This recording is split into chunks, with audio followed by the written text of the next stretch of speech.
Hey, everybody, welcome back to Becoming a Better You podcast with me, your girl, your host, the founder, Keita. Yay for me! Yay! I'm so glad that you guys are joining me today for yet another episode.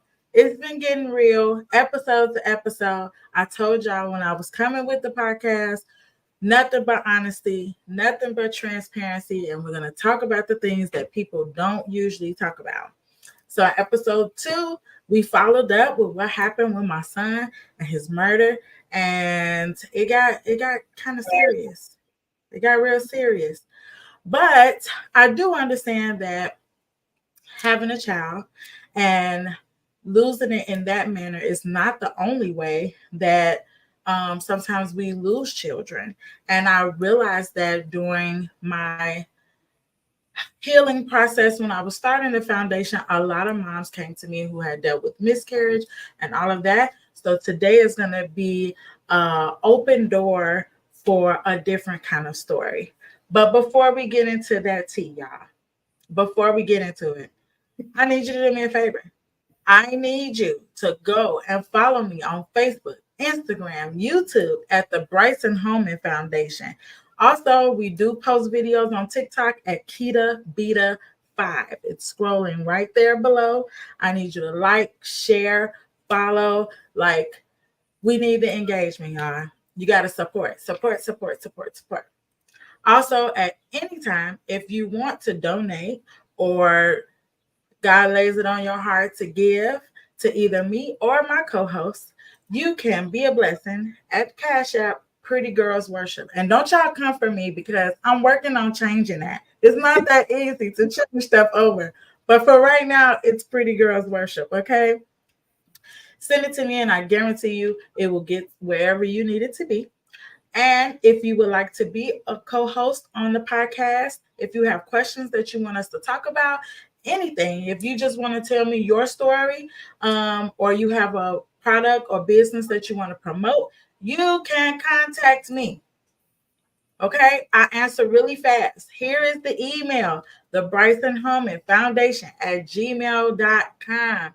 I am a fast responder. It is on my phone, and my phone is in my hand most of the day. So y'all done with that? We out of our announcements. I need you to grab your cup, grab your popcorn, grab your tea, get a blanket, because we're going to talk about it. Today's episode is going to be called Birthing Grief. Okay? And I have my beautiful co-host. I've been knowing her a very long time. Her sister's my best friend. We have Nicole Mixon all the way from Georgia here with us today. Everybody give it up for Nicole. So Nicole, introduce yourself. Tell us a little bit about you. Keita, thank you so much for the invitation. When you reached out to me, I was like, I'm honored and I'm like, I'm scared and I'm all of the things, all of the emotions, but I was like, I'm going to do this because I used to talk about my story a long time ago. It's been a while and then it halted. So it brought up some emotions that were just, good. Some of them are just like, okay. I was like, I'm going to do this and I'm honored to be here with you and having this conversation. But I am Nicole and I am 35 years old. I am a wife now. I'm a mother of 2 beautiful, healthy children. Christopher is 9 years old and Sophia is 4. I'm an entrepreneur. I have an event and design business, and I've been doing my business for the last 4 years. I started it in the pandemic. Right after I had Sophia, I went back to work, and they sent me home for a week, and it was like COVID, and everybody freaked out. And I was like, all right, I'm going to start my business, and it's been really blossoming and blooming ever since. I've been blessed the last year and a half to resign from the line of work that I was in, and I've just been going, and I've had some amazing experiences. I've had the bomb, amazing clients who really have poured into the business, like sowing seeds, just speaking, referring, speaking over me and just giving me like the best opportunities. And I'm so grateful, and I'm loving where I am in life right now. I love that. I love that. First of all, the boy and the girl, perfect Perfect. combination. Uh-huh. Okay? And I love the name Sophia. Like I was when you said it, I was like, you know what? I should have used that. That is so pretty to me. Like Let me I tell you a love it. fun fact. Tiffany, I remember Tiffany when we were discussing the name of the baby. Her name is Tiffany. Her name is Nicole, Sophia Nicole, excuse me. But Tiffany was like, "That's so old, and that's this." But I can't look at her and think of any other name but Sophia, and we love it. And my husband is really was like, "Yeah, let's go for it." And he was like, "Throw in Nicole. I think that's beautiful, Sophia Nicole." So that's her name. So yeah, thank I you. love it. I love Me it. too. I Me love it. too. I was like, oh, my little baby is old, but that's okay. She got an old soul, so it fits her. Yes. So Um, for me, this is an amazing opportunity because when I was in Chicago, well, when we both were in Chicago, obviously you guys were younger Mm-hmm. and we spent time together, obviously, because I was always with Tiffany and always at your house, but we didn't really get a chance to know each other like on a personal level. Mm-hmm. And so, though we've like followed each other on Facebook and everything, when I initially heard of your story and I saw, what happened, that thing really got to me. You know what I'm saying? Mm-hmm. Like, it was more so of like when you're so close to somebody that you feel like y'all family, like, Mm-hmm. Mm-hmm. and it's really nothing you could do about it. You know what I'm saying? Mm-hmm. That's kind of like where I was with it. And so that was why you were like the first person that came to mind during the interview process because I was like, I gotta get her to come on here and share with Mm-hmm. us. Okay. Especially because now you're just glowing and you're in your success and anybody looking at you is not gonna believe what you've been through. Let me just say The that. heartache. Yeah. I'm so grateful, Kia. Like, I really am. And it's not for show. Like, I really am like, okay, Lord, I know there was so much trauma, but thank you for the season that I am now. And just looking back, I know like there's always a trial and tribulation, but then there's a test, and then you have glory. And I am living in my glory right now. And I'm happy. I'm very happy about that. I'm very I happy. love it.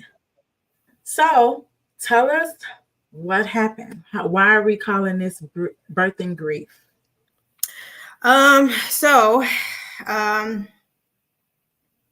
to give a little backstory, how old was I? I'm sorry. Now I'm recollecting. I'm probably a little nervous now too, but that's okay. I was 24. I'm 35 now. I was 24 when I found out that I was pregnant. And it was with not my husband. It was with my son's dad at the time, who was my boyfriend. I was so nervous, Keita. Like, I was nervous to what to do. I was in my last year in college, and I'm like, I didn't even know if I wanted to be a mother. I remember crying to my mama, Pamela Williams, like literally sitting on her foyer steps, and I was like, "Ma, I have something to tell you, and I'm nervous, even though I was 24 and I'm living by myself and, just doing adult things." And I was like, I'm so timid and afraid to tell my mama that I'm about to have a whole baby and I didn't know what to do. And she just embraced me when I sat on the steps and told her that I'm pregnant. And she just gave me the biggest hug. And I just remember like feeling like, okay, like everything's going to be fine. I went through all of the appointments like normal. I didn't foresee me having any issues. I never even could fathom that I was going to have any issues. And I just remember that I was dealing with uh, issues within my relationship that was causing me a lot of stress. But I didn't think it would be to the point where it would take me to a level where I would find myself in the hospital and they would tell me that my baby had no heartbeat. So I was you know how you go through the motions, you go through your anatomy scan. I was past all of that. Then you go through your sugar test, I think around Mhm. 28 weeks or 29 weeks or something like that. I took my sugar test and they told me that I had gestational diabetes. So they started me on the regimen. I started taking like metformin at the time, and literally between the time that they had informed me that I was gestational diabetic up until 35 weeks, I don't know what took place between those weeks, but I remember I was laying in bed one night, and I remember my child, it was a boy, his name was baby EJ. He would love when I had something cold. He would love strawberries. Like I remember the things that I could eat, and he would just be so active in my belly. And I'm not a very big girl. I'm 5'1". My belly was huge, you know, and he was a bigger baby, just like my son was a Mhm. bigger baby. But this boy would not move, and so I remember telling my boyfriend at the time, you know, I think I need to go to the doctor. You know, I haven't, you know, felt him. And he was very encouraging to say, go ahead and like do your sugars and do your sweetness, you know, to get him active, and go ahead and just schedule an appointment. I must have got an appointment 2 days from that time, and they asked me, "Did you feel the baby in the morning? Have you felt the baby in the afternoon? Did you feel him at night? You know, what's his schedule like? You know, is he flip flop from you?" I was working at the time. Could it be that you know you're working too much, that is out of sight, out of mind type of thing? If you don't realize that the baby's not moving. And I was like, no, like I don't feel my baby, but they didn't alarm me or anything. They just told me to come in for an appointment. So I went into an appointment by myself. It was on a Wednesday morning, and they checked me, and there was an ultrasound done, and the ultrasound technician, she was so quiet, Kita. I have never heard silence like it's just I don't know what to do. And I promised you, like I have this book. Her screen, she kind of like maneuvered the screen so that I could not see it, and I was just Mhm. laying in this dark room, just waiting for her to just tell me, you know, what's going on. And she told me I need to get somebody else. You know, we're just gonna check, make sure that I have the correct information. And I'm sitting there laying on the bed, panicked, like, what in the world's going on? Not knowing that they were getting ready to tell me that my baby had passed away in my belly. So she gets another nurse to come in, and she confirmed there is no, I believe it's blue. It should be blue. It's red or blue. You can see one of the two. Mhm. And there was no blue, which means it's good. And she literally was like, I'm sorry, Miss Williams. I cannot find your baby's heartbeat. And I was like, huh? Well, you know, what you talking about?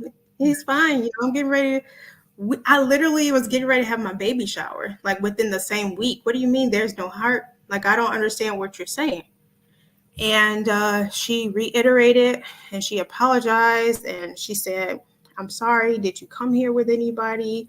Can I call somebody to come get you? You know, we will need to talk about the next steps. And the next steps is we need to get the baby out of you. Because at this point, they didn't know, you know, when he had passed, you know, and then you start their concern was toxemia and you know stuff Mhm. like that that happens in the body. Now the only concern was getting the baby out so I could live. So I was frozen. Like I didn't know what to do. I didn't know how to do it or nothing. I remember calling my boyfriend at the time, and he was not panicked or anything. He was just like, I'm on my way, you know, I'm on my way. I'm gonna see what they talking about when I get here. I called Tiffany, I called my mom, you know, everybody that was close to me that could get to me because I was just in a panic, you know. And they got to me, he got to me, Tiffany got to me, and you know, they received the news as well. And they immediately told me that I needed to go home and prepare to have this baby. And within the 2 hours from that appointment, going home to pack up my things and to prepare my mind to deliver this baby that they had told me was no longer. I just remember like praying, like I was crying, hysterical, like, God, please, please don't do this to me. Please please let them be wrong. Like, please, when I get to the hospital, they're going to do another ultrasound and this baby's going to wake up and he's going to be just fine. Like, I'm 35 weeks pregnant. I'm not 1 or 2 weeks, and a miscarriage and a stillbirth, but they're all different, but they're all under the same umbrella. So I don't care if you miscarriage and you were 1 week, it hurts just as much as a baby who was in the third trimester. I mean, especially when you're a good mom and you're wanting, and you're desiring. I had gotten to the point where I'm just like, I'm about to be a mom and I'm so excited and my world's changing. And I just never heard of anything as such. My mom had all of those babies. She never told me that she had any issues. Tiffany went ahead and had her babies, and she didn't have any issues from what I knew. I remember the ladies in the church, we were just, the women just had babies. I didn't hear of anything like this, like I didn't know that the Lord could take a baby from you in this manner. Like I had no idea. So we went ahead and got to the hospital, and they went ahead and confirmed again. They did like 3 or 4 ultrasounds, and I appreciate them, being considerate in that manner, because I was just like, no, it's wrong. Like, please, like God I know is gonna wake this baby up, and y'all are wrong, and you're not gonna do anything, but just like, can we wait? They were like, no. So they started me on placebo. Is it placebo? Placenta? What is it? Pitocin. That's what Pitocin? it is.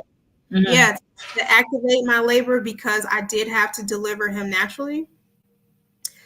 I don't remember how long I was in labor, but it was on a Wednesday that I went into the hospital. I had him naturally by that Friday, and he came out, and he was the most beautiful baby that I ever seen in my life. It just was disheartening to see his body.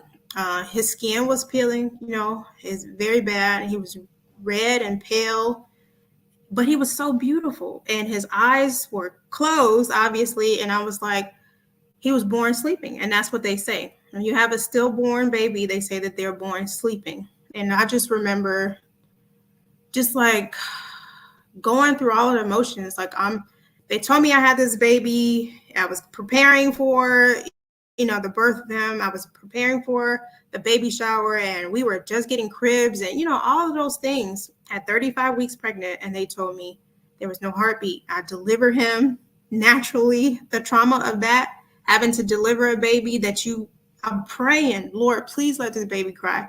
Nothing. And to see him, beautiful, the most beautiful angel I've ever seen in my life, but his skin was ripped and torn. And I was like, God, like, what is going on?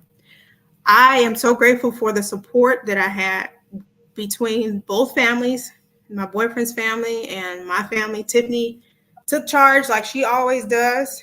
She came in and she talked to the nurses, and she talked to them about what was the next steps for me, and if I wanted to have him cremated and have a funeral arrangement. I have locks of his hair still, because she helped me like get these things in order so I can make my own baby book. And they brought in the chaplains, and they brought in nurses, and then I was introduced to a program called B.A.B.Y.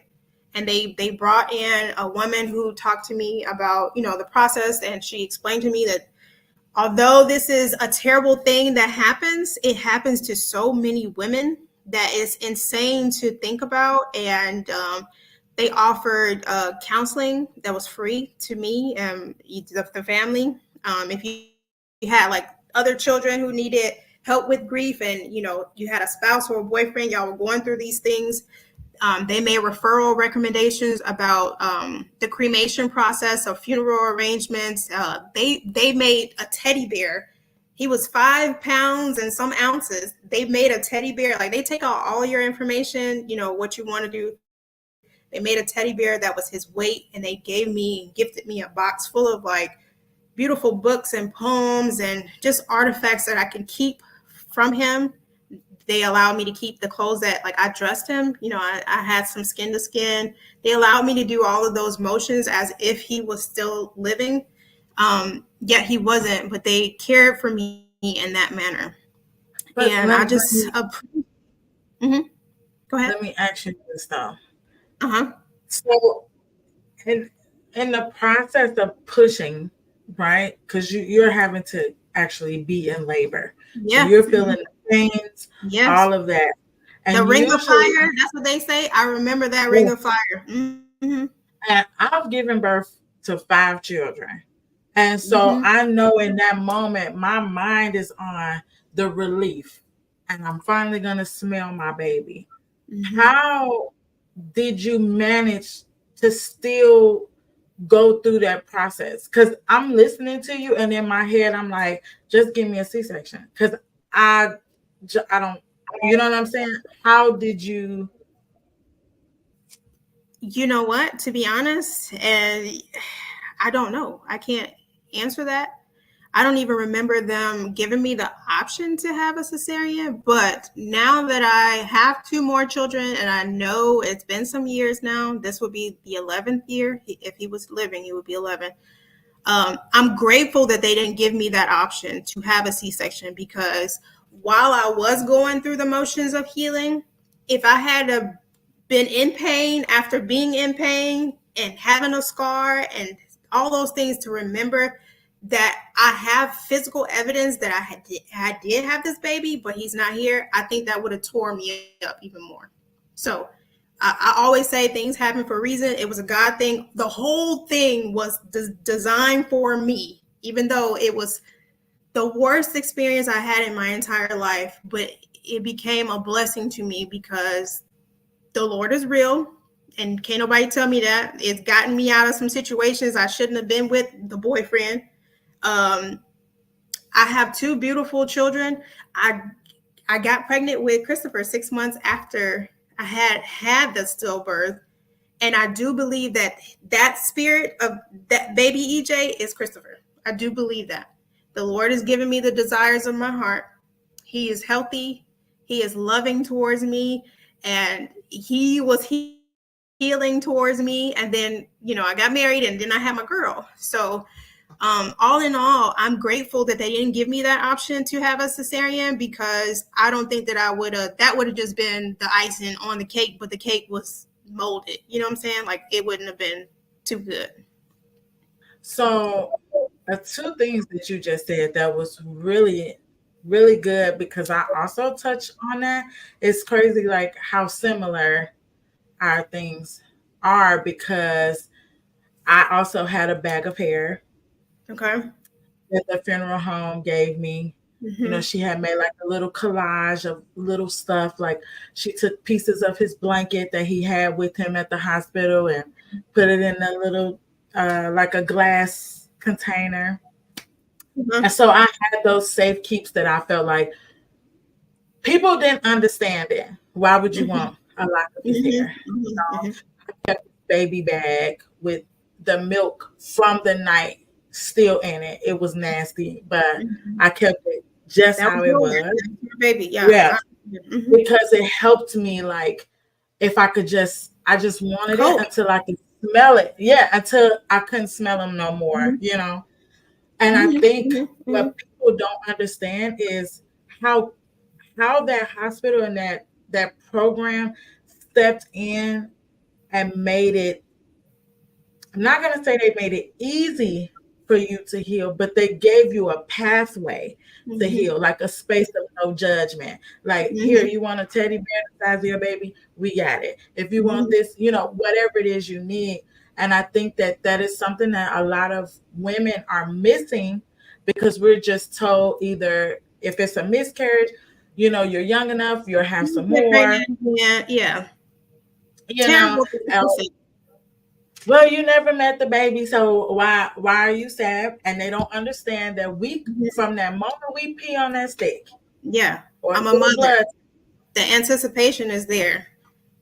The our hope and brains, the hoping and excuse me, all of the things are there for a good mother, for a mother who is wanting to be a mother. Those things from the start, you can't take are those away. instantly happening. Yeah. And then so this is one reason why I wanted to create the foundation because um eventually this is the podcast is just to kind of get the motivational part out, but I Hmm. want us to be that buddy system, You know what I'm saying? For all cases. I know for Mhm. me, I had Chicago Survivors, which was a group that comes out for parents or families who've had somebody die from a violent death.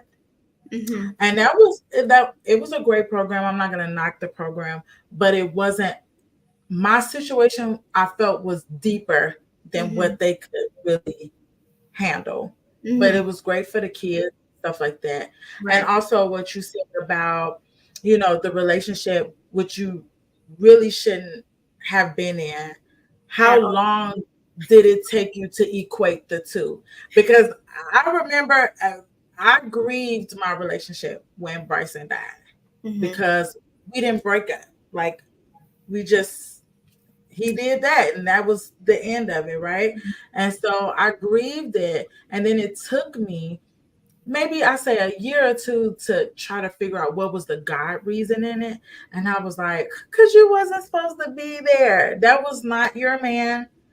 That was Yeah. not gonna be your husband. You don't know what bloodline he would have transferred to that baby, or Mhm. who that baby would have grew up to be, what issues, problems, whatever.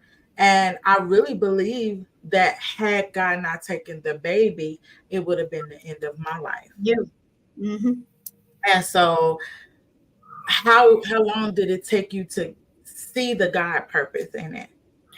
To be honest, it took me a while because just to be transparent, I had to come back to the faith.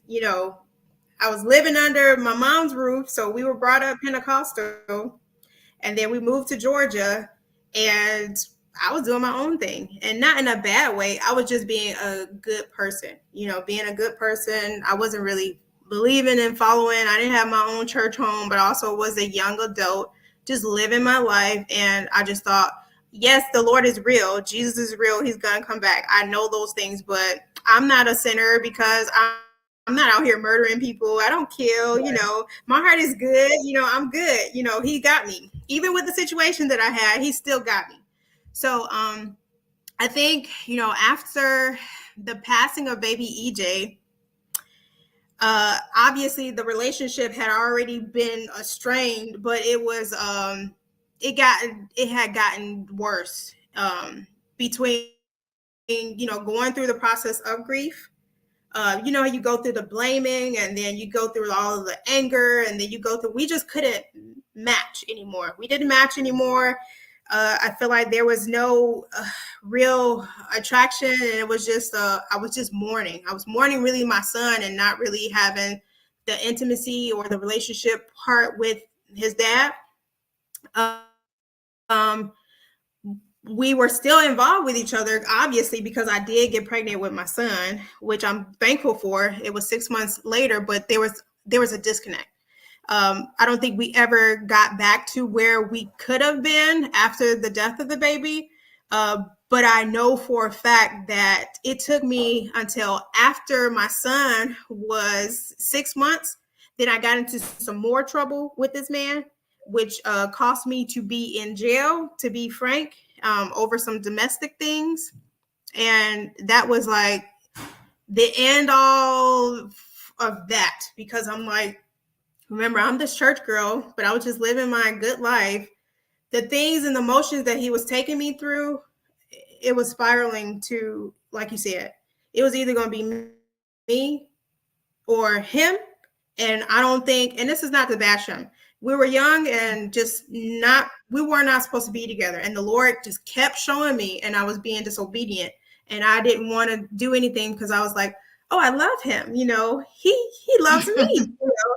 We had this beautiful baby who passed away, and surely, that's going to bring us together, and we're going to get married and be happily ever after, especially since God gave me another son. And we just going to love on each other, and we're going to get through this. No, it got worse. And I know now that the Lord was just trying to show me from jump, before we even got serious in the relationship, he just wasn't for me. My husband that I have now is for me. He was for me. And I know him for a long time. It's just like, it's I can't even describe it or explain it, but he is for me. And I know that he wasn't for me just because of all of the things, whether they were small, minute things or the big things. Like I went to jail for a weekend. I was taken away from Christopher. He was 6 months. I was breastfeeding him. I could not nurse my baby. I could not see my baby. I was abused, I was mentally and verbally, like I had gotten myself into such of a deep hole, and I was too embarrassed to talk to my family about it. They didn't know that I was going through all of these things because I was like hiding it. You know what I'm saying? Like, we're going to get through this. I expected this to just be something that women just go through with the men. You know what I'm saying? He was much older than me, and I just figured he's going to take care of us, and I'm just going to just figure it out. But after the experience with going to jail for domestic felony, and that was on my good name, and I'm like, I had no idea that my life would just spiral like this. And Christopher got to 6 months. I got out, and we tried to, we tried to kindle and rekindle, and it was a no. It was a no.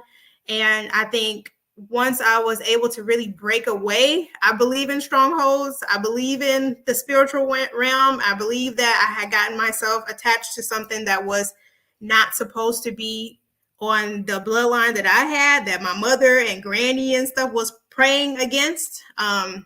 I feel like after about a good year of having all of those terrible things happen, it was like, okay, the Lord was like, see, I told you, daughter, I told you to just walk away. Look at how I'm going to bless you. I'm bringing your family together. Your sister's helping take care of you. They're getting your affairs in order. I'm going to give you the money. I'm going to give you the car. I'm going to give you the jobs. Your son's going to be well taken care of, and you won't have to worry about who, what, when, where, and why. It had to be about a year, and I'm just thankful that I did have the help that I did have, which was family. It was my siblings, it was my family, my mother, and the closest friends that I have to this day. Like, they remember 11 years ago all the trauma. It was traumatic experience after traumatic experience because I would not leave this man alone, and you could not tell me that it wasn't that. So after all of that, and this is not to bash him, he's the father of my son, and I wish him well so my son can be well and we are well here on earth. But that was a disaster of a relationship. And I know, being a daughter of a king, that it was not for me. And the purpose and calling that I have on my life, it didn't align with how he was living and what he wanted for his life. And I had to be spanked. And that was my spanking, but it was a blessing and a curse at the same time. Not He gave you everybody can grace. go through a miscarriage. Not everybody can do and experience what we have gone through. But I feel like there's strong, then there's middle, and then there's weak.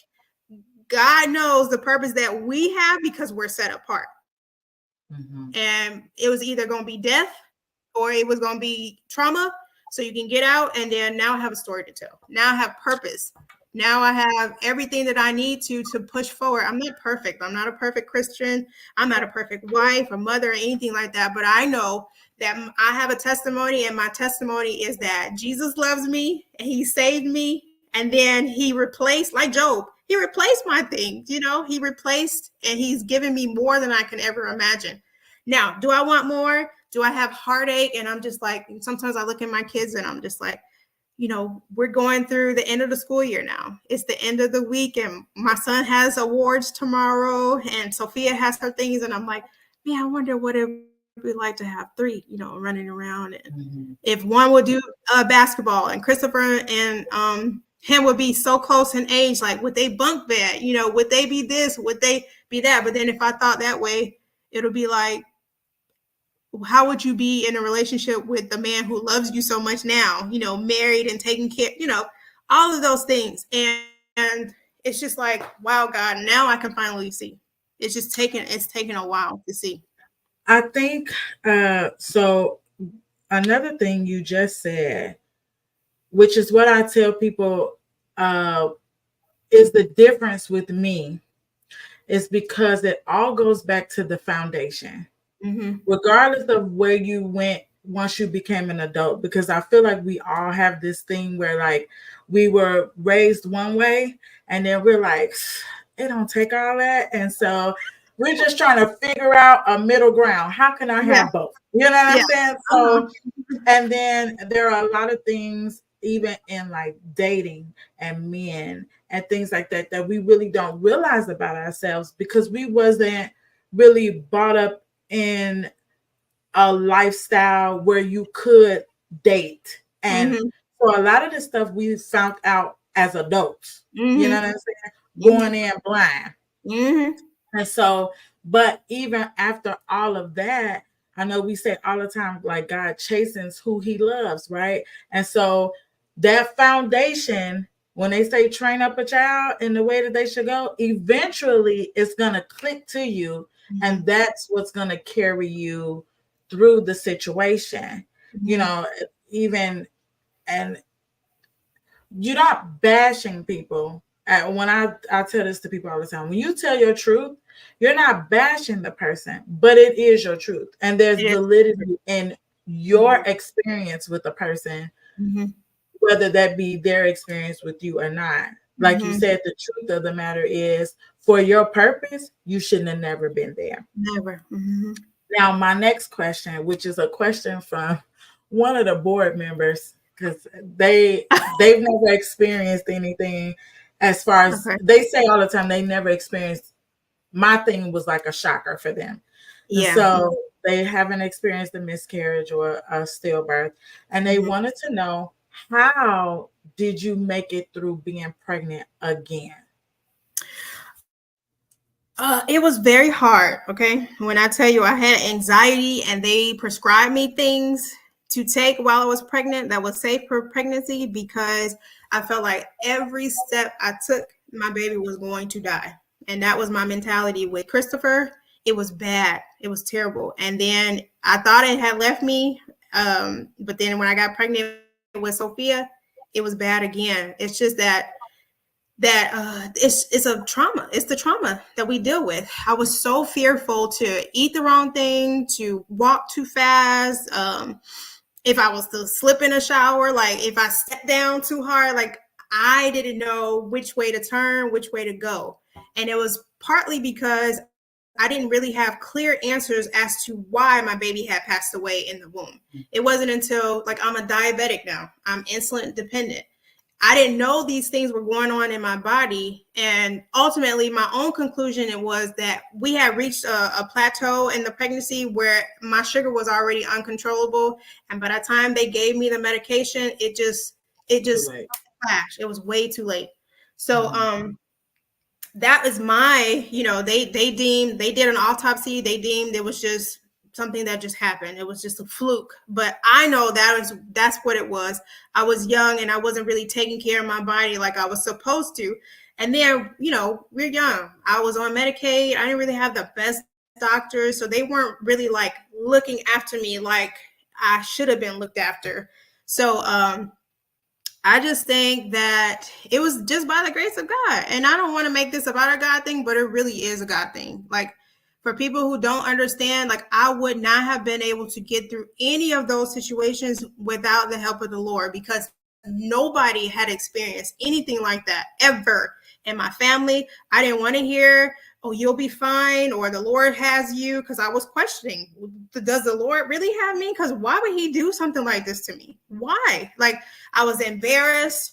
I didn't want to talk about it. I was ashamed that I was going through this, and I was unmarried. Like all of those things just was just pressing and weighing me all the way down. Um, it was very hard, Keita. It was lots of prayers, and I just was begging. I remember begging God, like, please, please don't take this baby away from me. Please. Like, if you show me what I'm supposed to do, like, I'll do it. Like, I was begging the Lord to really just save him and save me. Ultimately, I do believe that Christopher had to be here so that I could be here on earth, if you know what Mhm. I'm saying. Yeah. Um, because I had gotten to a point where I was suicidal. like I said, nobody could tell me nothing because you didn't experience it. You don't have to go back to work the same job that you were pregnant, at, and people were preparing. They had bought you baby shower gifts and they had to return, and they don't know what to say, or they do know what to say, and they're walking on eggshells, like walking around you. Like you have to go back to normal life, but it wasn't normal. You know what I'm saying? It wasn't normal Mhm. to me. I didn't see or foresee it ever being normal or getting to a place where I would feel like I can get back to who I was. But God, I mean, that's just really what it is, because I don't have any answers as to what. I mean, I was still dealing with this man um, in a capacity that wasn't like detrimental or anything like that, because I was pregnant. We were going through all of the motions. At this point, I was considered high risk, so I was taking more precautions to see the doctor more and to just do better and stay on my regimen for my medication and all that stuff. But every day was a struggle. Every single day was a struggle. And it was pretty much the same way with Sophia. I just wasn't as fearful, I believe, because I know I heard the voice of the Lord. It was the Holy Spirit to tell me that what I experienced, I would never experience again. And I feel like that gave me some comfort. I went on to have, so Christopher, I did have a cesarean with him. He was a big baby. He was 9 pounds, 2 ounces. I have sugar issues. So by the time I had Sophia, like I had gotten better and more educated on my body and what I need to do and medications. The pregnancy was great, and all was well. It just was a matter of me just making sure that I was just doing what I was supposed to do. I was surrounded by supportive people, including my husband. Like, he could not miss an appointment because I was like, I will never go to another appointment by myself for them to tell me that something's going on with my body or my baby, Mhm. and I'm by myself.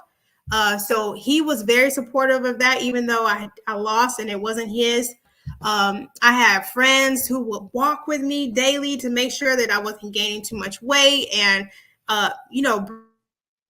bring me food, salads, and it was just a community of people who to help me get to the next levels. I was still going to Rachel's Gift while I was pregnant with Christopher. They had grief counseling. I was going to Rachel's Gift up until about 5 months when I really was starting to show, because I didn't want to be around, other people who have Yeah. lost and see that I was clearly pregnant. I didn't want to be a trigger for them. But it took some work. It took some work. I think mentally it was just like you have to believe that God is going to take care of you. And like I said, I did hear something in me that said that I would never experience what I experienced in that capacity anymore. So I hope I answered your question. You did. I am. This conversation is so good. Okay, one of the board members is my mom, and she was like, "I have a feeling that you're gonna have to call her back for a part two." And I'm Okay. like, this conversation is so good. So we're gonna go over in time, and Uh-huh. that's fine because I don't That's want to okay. end it right here. And I know our listeners are like, ask us some more questions. So I got two more Okay. points for you. Okay. Um, Hmm. let's talk about these men who we married Hmm. and had to clean up someone else's hurt and damage.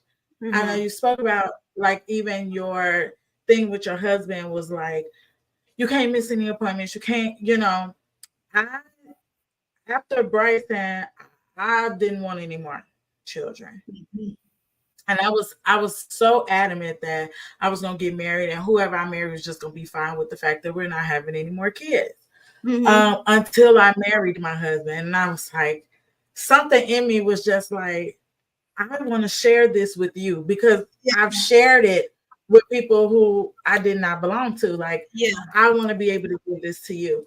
However, we had a miscarriage, Hmm. and then so it was very early on, maybe like a week after taking the pregnancy test. Hmm. And then they told us it usually takes like 2 cycles to have another baby. I asked him, did he want to try Hmm. again? He was like, yeah, like in his mind, we Yeah. were pregnant. So like it didn't matter at this point. Like, come on, let's do it again, Yeah. right? And Uh-huh. so it didn't even take the 2 cycles. By the very next one, Mm-hmm. I had a missed cycle. So I was like, oh, I think I'm pregnant. Uh-huh. But because of and Bryson didn't die through a miscarriage. So my thought process was so warped pregnant Mm-hmm. with Chase. Mm-hmm. It was like I had bought a Doppler. I had never Mm-hmm. did that. I had that Like too. I was I still checking got it. I still got it in his there. heartbeat.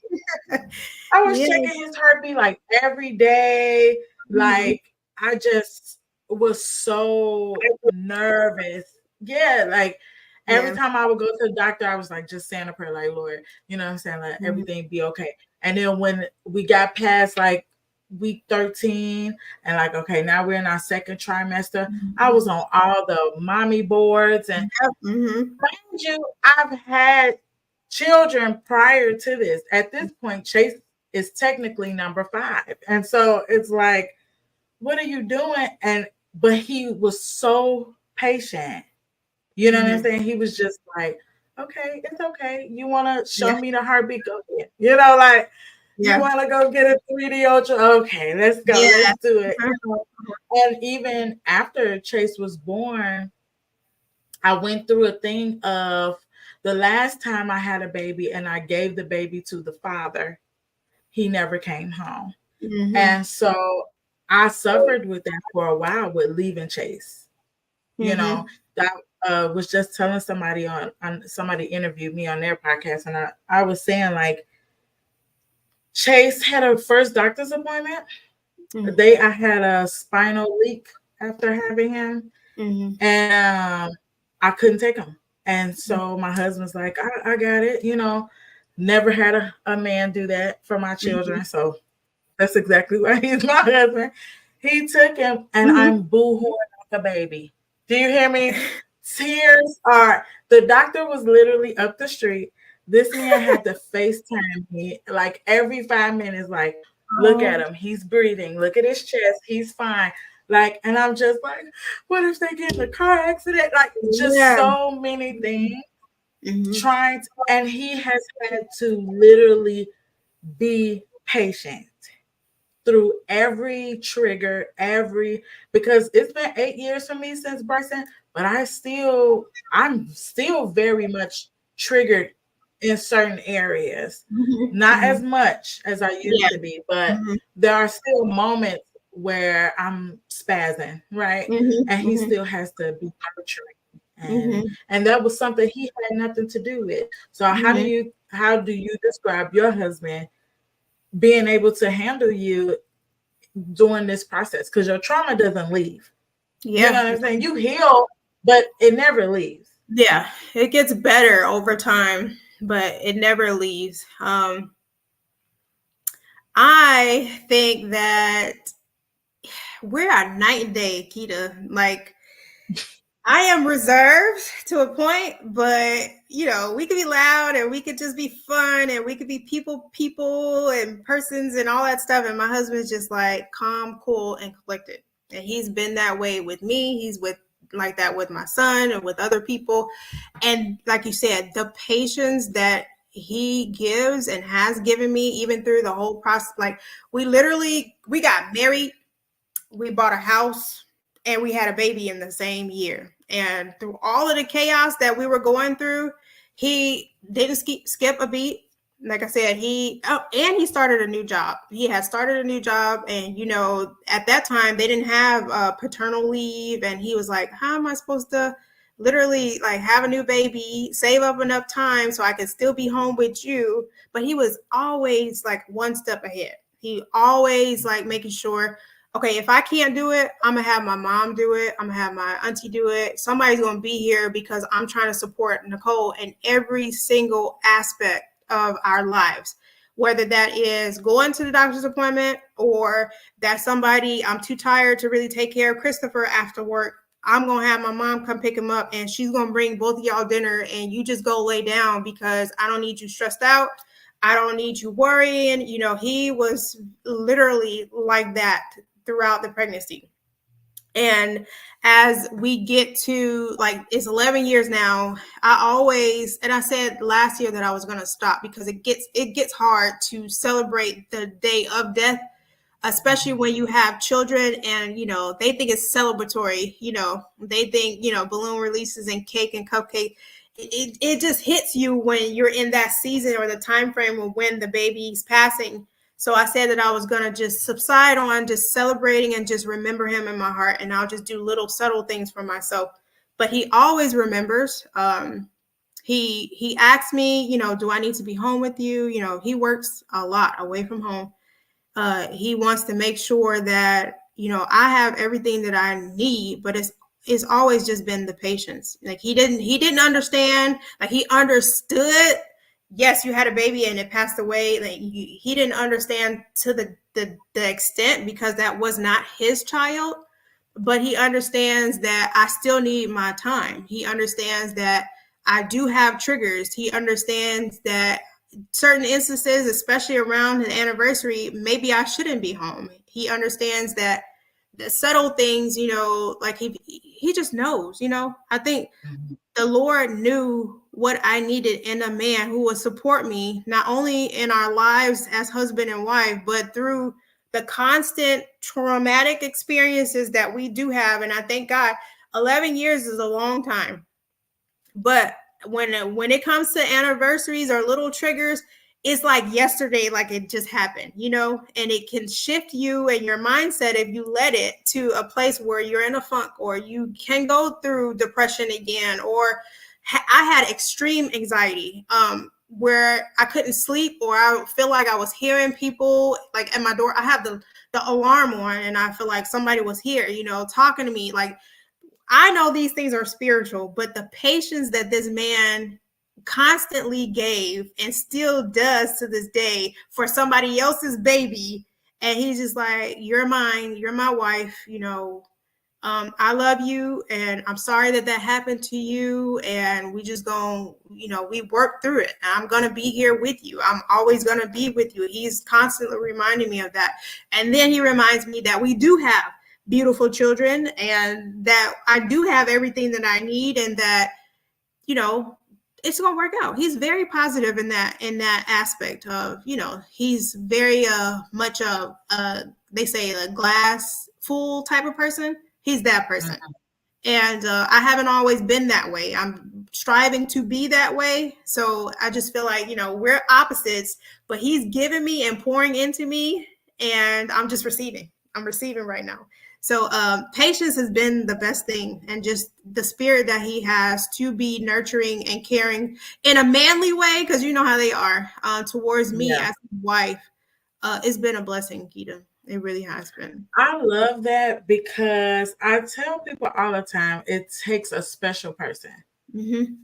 When you're talking about a woman who's been through like something so severe, right? This is not a every miscarriage can be kind of common, but in the way that it relates to how you had to give birth, a lot of people don't have to do that. You know what I'm saying? Just when it's an extreme situation, it is very hard to be with us Mm-hmm. because there's always going to be a constant reminder of Mm-hmm. this life that we had prior to you being there. Right. It's not about an ex. It's not a, we don't have any lingering relationships. It's Mm-hmm. always going to be this child Child. who Mm-hmm. you never met, but Mm-hmm. I loved. Mm-hmm. And like you said, around a certain time of year, because I could be fine Mm-hmm. all year. I could laugh about it. I not Mm-hmm. laugh about the situation, but Yeah, but laugh talk about my freely. pregnancy. Yeah. Yeah, just talk. And his obituary sits here on my desk, Mm-hmm. and soon as his birthday, and now the day that the podcast launches is, which is his death date, Mm-hmm. it's like instantly I wake up and I'm in tears, and Mm-hmm. I mean, like it's raining, and Mm-hmm. he's like, "Are you okay?" Mm-hmm. And I'm like, "No," he said, and Yeah. he just just lets me vent it out. And then he always, I know this last year, he told me, like, it's a trick. It's a trick to get you off your focus, to Yeah. He's try to right. pull you back into a deep hole, Mm-hmm. because like you said about the PTSD, I had it. I had blackouts. I couldn't drive. I Mm-hmm. heard voices. I couldn't go in public places where there was a lot of people because I felt like they were all talking about me because it had been on the news. Like just a whole lot of things. He has told people a lot of times he wakes up praying for me because Mm-hmm. I was having nightmares and screaming that I can't Mm-hmm. even wake up and tell you I had. Yeah. So I feel like we should definitely pray and hold them up because it is not an easy thing. And I know people from the outside will judge and be like, "Oh, well, how do it takes a strong man. It does. It takes a strong man, Mm-hmm. a man who has empathy and Mm-hmm. knows you and what you need in those moments. Because all the time it ain't a hug and a kiss. Yeah. Sometimes I just want to be quiet. Will you let me be quiet? Right. And Mm-hmm. he's fine with that. He'll be like, okay, I understand what mood you in. I'll be like, you know. So Right. kudos to the husbands. Kudos. Amen. Uh-huh. So we're gonna bring you back for a part two because Okay. I All just right. love the conversation with you. I'm gonna give you a chance to promote your business, Okay. and then I have a little plug that we're gonna put on the screen once you get through talking. But Okay. go ahead and promote your business. Okay, guys, I am Nicole with B.A.B.Y Creations. I do event coordinating and hyper focus on designs, all the extravagant balloons that you see and the backdrops that people have been having for baby showers, the women's conferences, church events, whatever it is that you need. We have the creative mind and the hands, the working hands to make your vision come to life. You can follow me on Facebook, TikTok, and Instagram, all at Be Inspired Creations and LLC. And then I also have a website. It is www.beinspiredcreationsllc.com, where you can just follow me. You can make your inquiries. We do travel. I've traveled as far as Denver, Colorado for clients. And yeah, we just like to party and be of service to our friends and families, extended friends from other places, and be happy together. So yeah, that's me. Oh, and you missed one because the preachers who like props, she does that too. Because you did a jail cell, right? Oh For yes, Tiffany. yes, Yeah. yeah, So not yeah, just your yeah, baby shower, but if you like yeah. to add props to your messages. Yes, that is a plus. Yes, and that those are my favorite projects. To be honest, I love doing those things that um it's all about serving. Like everything is about serving people. So I just think it's amazing that I can come back full circle and be like, I love Jesus and I serve people and what I do for a living. So yeah, that's great. Yeah. I'm so glad that you came. I am so Thank you. glad. And we're gonna have you back for a part two. So just when that email hit, just be like, I got you. Okay. Okay. All right. I want to thank all of our followers, our listeners for watching. Don't forget, I do have a book out. Well, it will be out in November entitled Filling Voids. And that's where you're going to get the real tea because I'm not giving y'all all of it on this podcast. Okay. Also, again, go ahead and follow the Bryson Holman Foundation on Facebook, Instagram, and YouTube. Make sure to engage. And we are on TikTok at KitaB5. Also, if you are interested in writing your own book, my daughter, who is 16, has her own publishing company. It Ooh. is called Unhappy Books Publishing, where she tells stories of things that people don't talk about, maybe alcoholism, growing up without a dad, anything like that. So if you want to tell your story, you can contact us at the Bryson Harmon Foundation at gmail.com using promo code Be Healed. Be Healed for a chance to work with her and get your book published. My book will be available on Amazon. Jayla has a book on Amazon called Looking in the Mirror. And we doing big things, breaking generational curses. Okay. All right. So that is all I got for today. Thank you for joining. Thank you, Nicole. I love you. Love you too. And we will see you guys next week. Bye.